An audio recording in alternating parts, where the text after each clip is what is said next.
Olá, muito bom dia, seja bem-vindo a mais um programa Boa Conversa. E como sempre a gente conta uma história de vida, uma história que influencia pessoas. E hoje vamos falar de um tema muito importante nesse tempo de pandemia, nutrição. E como você sabe, a nutrição influencia tudo na nossa vida, até mesmo no humor, ou na falta dele, ou no excesso dele. E também no tratamento de doenças e transtornos. Para falar sobre a influência de um tratamento específico, recebo hoje a nutricionista Fernanda Lucas. Fernanda é formada pela UNB e pós-graduada, entre outras especialidades, em terapia nutricional no transtorno do espectro autista. Um transtorno que acomete muitas pessoas em diferentes níveis. A ciência ainda estuda o autismo e tudo que possa influenciar a esse transtorno. Não é uma tarefa fácil, mas o tratamento para o autismo tem sido um avanço contínuo. E hoje já se conta com especialistas importantes para um resultado ainda melhor na saúde, não apenas daquele que precisa desse tratamento, mas da família como um todo. E esse é um assunto que interessa em muito tantas pessoas.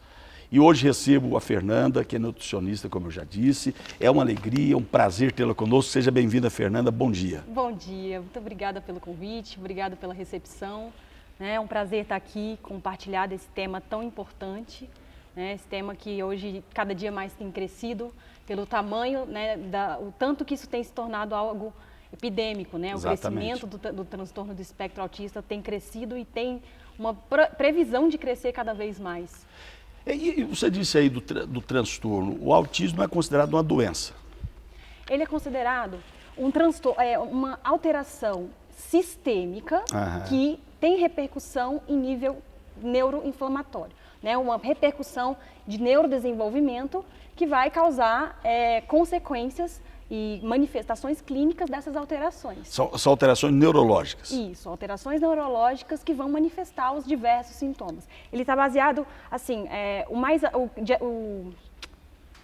mais aceito que a gente tem hoje, para poder fazer esse diagnóstico, é o DSM-5, e ele baseado em um tripé, que é alterações sociais, dificuldade de interação social, alterações de comunicação e alterações comportamentais, que é aquela rigidez comportamental, aquela inflexibilidade, movimentos repetitivos, movimentos estereotipados. São alterações, então, nessas três bases que dão que levam ao diagnóstico do autismo. Então isso pode ser detectado ainda em casa, sem dá para os pais e a mãe perceber que o filho está com algum tipo desse transtorno? Sim, e essa é uma questão que a gente tem levantado aí, nós que temos lutado por essa causa, porque é possível a percepção de alterações em comportamento, alterações nessas três bases que levam ao questionamento de que tem alguma coisa que não está legal, tem alguma coisa que no desenvolvimento que não está de acordo com o padrão. E essa percepção, quanto antes, melhor, porque muitas vezes a medicina tradicional acaba atrasando o diagnóstico, acaba esperando para dar um diagnóstico definitivo com 4 anos de idade. E aí o que acontece? Se a intervenção que pode haver, quanto antes a gente fizer a intervenção, e isso de uma equipe multidisciplinar, melhor é para o desencadear disso, para o desandar dessas manifestações. Então, um diagnóstico tardio é ruim. Então, percebeu que tem algo estranho no desenvolvimento, já é um sinal para a família começar a perceber e pensar em tratar, porque ainda que não seja diagnosticado como autismo, porque o diagnóstico depende de cumprir determinados critérios, já existe uma alteração fisiológica, uma alteração sistêmica que indica que tem alguma coisa que não está legal e que precisa haver uma intervenção. Mas tem uma idade assim, específica, doutora Fernanda, que dá para perceber que a criança já tem esse tipo de transtorno? Certo. A gente precisa, assim, voltar no conceito, na conceituação, entender que o conceito, a base do desenvolvimento desse transtorno é uma base, existe uma base genética e existe uma base epigenética. A epigenética são alterações que podem se reproduzir geneticamente e que ela tem a ver com o ambiente com que pessoa que essa criança é exposta. Então, existe autismo predominantemente genético, mas ainda assim existe uma interferência ambiental, e tem o autismo predominantemente epigenético, que tem a ver com, geralmente é um autismo mais inflamatório, tem a ver com o contexto com que essa criança ou esse adulto se expôs e aí acabou manifestando. Então, mas o tratamento é mais fácil. O tratamento é mais fácil. Então, assim, quando a criança é predominantemente genética, desde o começo você já vai perceber atraso na interação de olhos, atraso na fala, atraso no desenvolvimento normal da criança. Então, você já começa a perceber sintomas a partir daí. E esse, que é epigenético, que tem mais a ver com o ambiente que a criança foi exposta, é aquele caso. Estava tudo bem e, de repente, voltou. É o autismo regressivo, é aquele que o ambiente teve um fator determinante maior, sempre com base genética também, mas mais ambiental, e aí acaba sendo mais tardio, a partir de 1 ano e meio, mais ou menos, é o que começa a se observar essas alterações.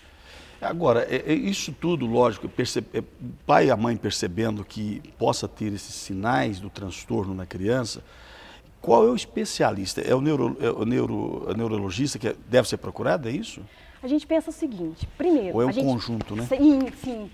É uma alteração sistêmica, né? E que vários profissionais, eles têm a sua ação ali. Né? Tem o terapeuta, tem o neuro, tem o próprio pediatra que já pode identificar esses sintomas. Né? A família é o maior especialista no filho, né? Para poder perceber esse atraso do neurodesenvolvimento. E agora, assim, o profissional, eu sempre falo, ideal é que ele tenha uma visão integral da criança. Por quê? Se ele tiver aquela visão assim, ou é ou não é, não é autismo ainda, está tudo bem, posso viver como se nada tivesse acontecendo, é um problema, porque se existe já alguma alteração na base da formação disso, nada impede que isso venha a desenvolver no futuro. Né? Então, qual é o profissional? O próprio pediatra pode ter ele pode não dar o diagnóstico, mas ele pode perceber que tem algo errado no neurodesenvolvimento. Né? Tem neurologistas, os neurologistas geralmente eles fazem esse diagnóstico, né? Que normalmente são eles que vão pedir os exames complementares, alguma coisa nesse sentido. Isso. E vão fazer chegar no final, né? Para bater o martelo, a gente brinca. Mas né? que demora muito tempo, 4 anos para um resultado definitivo? Não. Na verdade é o seguinte, a medicina tradicional, é por isso que eu sempre brinco, eu sempre falo. É importante procurar um profissional, procurar um profissional que tenha uma visão integrada, para não pensar na doença como o sintoma, a doença, a pessoa tem aquilo. Não, pensar assim, que tem algum desequilíbrio que pode predispor ou não essa doença, pode gerar ou não essa doença, pode ser ou não, mas vamos cuidar? Então, a visão integrada, entender que o organismo ele é composto de sistemas que se comunicam e que um sistema, estando sobrecarregado ou mal funcionante, ele pode desencadear o problema. Reflete no restante do corpo. Exatamente. Mas, doutora Fernanda, logicamente, é um transtorno que tem aumentado muito no Brasil como um todo. Eu estou falando porque, enquanto parlamentar, nós trabalhamos muito em parceria com a ONB, em outras com a síndrome de Ehlers e tantas outras síndromes que, bem da verdade, eu sequer conhecia. Uhum. O autismo eu não entrei muito porque já tinha um outro parlamentar que já cuidava disso, já tratava desse tema há mais tempo. E eu não conheço muito bem a respeito do autismo. Mas a gente sabe que cresce a cada dia. Mas quando tem, voltando ainda na questão da genética, quando alguém na família tem, já se pressupõe que tem que tomar os cuidados mais cedo. Mais cedo. E a observação é não necessariamente autismo na família. Autismo na família é mais ainda. Né? Não existe um gene específico para autismo. Isso é bom esclarecer. Né? Tem centenas de genes relacionados às manifestações dos sintomas que acabam fazendo o diagnóstico de autismo. Então, se tem na família alterações de neurodesenvolvimento, alterações comportamentais, mostrando que o sistema nervoso da pessoa, a parte neurológica da pessoa, tem alterações comportamentais, que seja uma depressão, que seja uma ansiedade, uma esquizofrenia, seja qual for a alteração neurológica, isso pode abrir as anteninhas para vamos cuidar. E pode levar ao autismo. Pode levar ao autismo, exatamente. Pessoal, doutora Fernanda, eu sou advogado por formação profissional e a gente tem lá a famosa teoria de Lombroso, que a gente olha... Bem, a gente não. O Lombroso dizia que algumas pessoas, bastaria olhar para elas, que elas seriam potenciais criminosos. Claro que de um modo assim, não sei se nem seria o exemplo específico, mas até também fisicamente o autismo é visível em uma pessoa?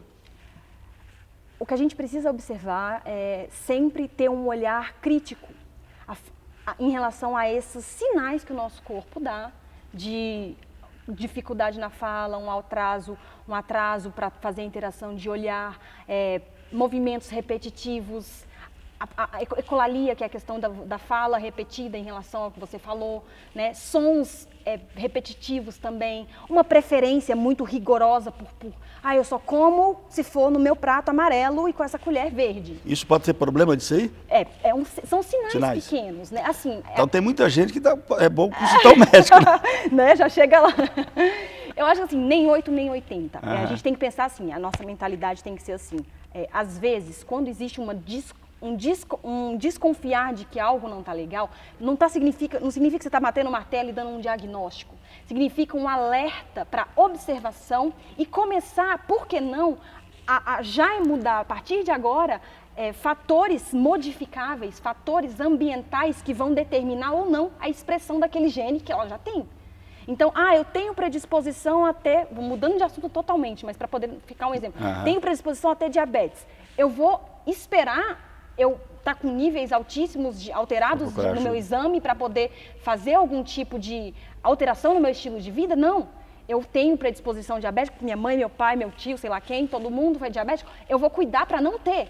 Porque apesar de eu ter o gene, isso não é destino, eu posso modificar o ambiente e evitar que aquilo ali aconteça. Então, esses sinais que você perguntou, que a gente não consegue, se a gente consegue identificar olhando, são isso. São sinais que fazem parte de todos a mesa, né, de fatores, de sintomas que compõem o diagnóstico do autismo e que são alertas para você perceber que mesmo que não seja o autismo, existe uma alteração, uma inflamação em nível de sistema nervoso central que vai, inclusive a inflamação ela é sistêmica, depois a gente vai aprofundar mais nisso, e que precisa ser tratada, que precisa ter intervenção.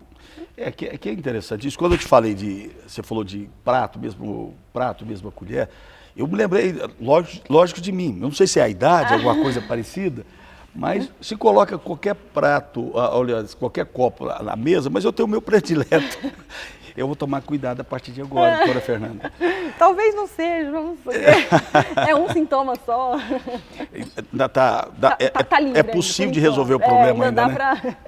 Mas isso tudo se torna tão importante e eu deixei propositalmente para a gente conhecer um pouquinho melhor, doutora Fernanda, e no próximo bloco entrarmos exatamente por que você escolheu essa área da nutrição para tratar de pessoas que tanto precisam, porque isso vai, acho que qualquer coisa na nossa alimentação vai refletir em qualquer tipo de doença também que a gente pode prevenir, né? O que a gente come pode ser o resultado do nosso amanhã. Sim, determinante, eu diria.